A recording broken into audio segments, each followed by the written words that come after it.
Assalamualaikum warahmatullahi wabarakatuh. Perkenalkan, nama saya Dia Alisa dari kelompok 2.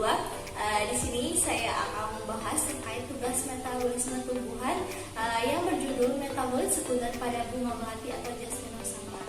Baiklah, silakan. Metabolit sekunder bunga melati atau Jasminum samba. Bunga melati atau Jasminum samba adalah tumbuhan semak berbunga yang memiliki mahkota bercabang, sudut ranting panjang hijau. Bunga-bunganya ada yang kecil, besar, dengan warna putih dan aroma yang semerbak di malam hari. Senyawa yang terkandung dalam tanaman melati atau Jasminum samba.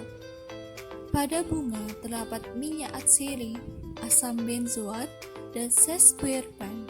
Pada daun terdapat senyawa alkaloid, flavonoid, dan steroid. Melati memiliki klasifikasi tumbuhan seperti berikut: Kingdom Plantae, divisi Spermatophyta, subdivisi Angiospermae, kelas Dicotyledon, ordo Oreales, famili Olaceae, genus Jasminum, spesies Jasminum samba. Manfaat bunga melati. Melati atau Jasminum samba merupakan tanaman yang mempunyai banyak manfaat. Selain sebagai tanaman hias, kandungan kimia pada bunga melati yaitu indol, benzil, ipaliacetat dipercaya dapat mengobati penyakit seperti sakit kepala, sesak nafas, demam, kelebihan ASI, dan juga untuk sakit mata. Sedangkan kegunaan minyak atsiri bagi tumbuhan yaitu memberikan aroma, melindungi dari bahaya, dan mampu membantu dalam proses penyerbukan. Biosintesis minyak atsiri terdapat dua jalur utama, yaitu jalur asam mevalonoat yaitu terpenoid, jalur asam sikimat yaitu penylpropanoid. Mekanisme biosintesis jalur mevalonat. Mekanisme dari tahap-tahap reaksi biosintesis terpenoid adalah asam asetat setelah diaktifkan oleh koenzim A melakukan kondensasi jenis Claisen, menghasilkan asam asetoasetat. Reaksi-reaksi berikutnya adalah fosforilase, eliminasi asam fosfat, dan dekarboksilasi yang menghasilkan isopentanil yang selanjutnya berisomerisasi menjadi dimetil alil pirofosfat oleh enzim isomeriasi. Penggabungan ini terjadi dikarenakan serangan elektron dari ikatan rangkap IPP terhadap atom karbon dari DMAPP yang kekurangan elektron, diikuti oleh penyingkiran ion pirofosfat yang menghasilkan geranil pirofosfat. GPP yaitu senyawa antara bagi semua senyawa monoterpenoid.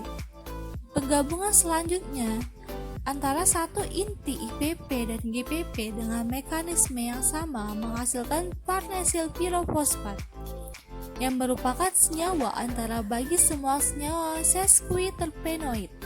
Senyawa diterpenoid diturunkan dari geranil pirofosfat yang berasal dari kondensasi antar satu inti IPP dan GPP dengan mekanisme yang sama. Berikut penjabaran jalur asam sikimat. Minyak atsiri diproses melalui beberapa cara. Di antaranya yang paling sering digunakan dalam industri baik di Indonesia maupun di luar negeri antara lain teknik ekstraksi pelarut menguap, teknik enfleurasi, dan teknik supercritical fluid extraction CO2. Teknik ekstraksi pelarut menguap. Teknik ini memanfaatkan pelarut menguap untuk memisahkan minyak dari jaringan tumbuhan. Digunakannya dikarenakan sifat dari pelarut menguap yang bertitik didih rendah, sehingga mudah untuk dipisahkan pada saat pemurnian. Beberapa alat yang digunakan pada proses ekstraksi pelarut menguap antara lain ekstraktor, evaporator konsentrat dan absolut, icebox, separator kaca, saringan, penampung, dan lemari pendingin. Kegunaan ekstraktor. Ekstraktor sebagai wadah untuk melarutkan minyak atsiri pada bunga melati dengan pelarut menguap. Biasanya terbuat dari stainless steel atau kaca. Ekstraktor terdapat dua macam tipe, yaitu stationary ekstraktor atau tipe berdiri, rotary ekstraktor atau tipe tidur. Bunga yang akan diproses ekstrak memiliki beberapa syarat. Kuncup siap mekar 90%, terbebas dari air embun, tidak busuk, sehingga dihindari bunga yang telah berwarna coklat. Proses ekstraksi dimulai dari penyiapan bahan dan pemisahan kuntum bunga melati. Setelah kuntum bunga dipisah, masukkan ke dalam ekstraktor dan ditambahkan pelarut dengan perbandingan 1:4 untuk ekstraktor berdiri. Proses ekstraksi memakan waktu 2-5 jam, tergantung dari kecepatan rotasi ekstraktor dan kondisi bunga. Setelah ekstrak berwarna coklat, proses ekstraksi dihentikan. Proses ekstraksi selesai, pelarut disaring dari ampas bunga dan sisa pelarut yang menempel di bunga dipres juga. Larutan hasil ekstraksi masukkan ke dalam evaporator untuk dijadikan konsentrat dengan waktu penguapan selama 2 jam dan suhu 30-40 derajat Celcius. Baiklah, itu tadi video dari saya. Semoga bermanfaat untuk kita semua dan dapat diaplikasikan pada kehidupan sehari-hari. Wassalamualaikum warahmatullahi wabarakatuh.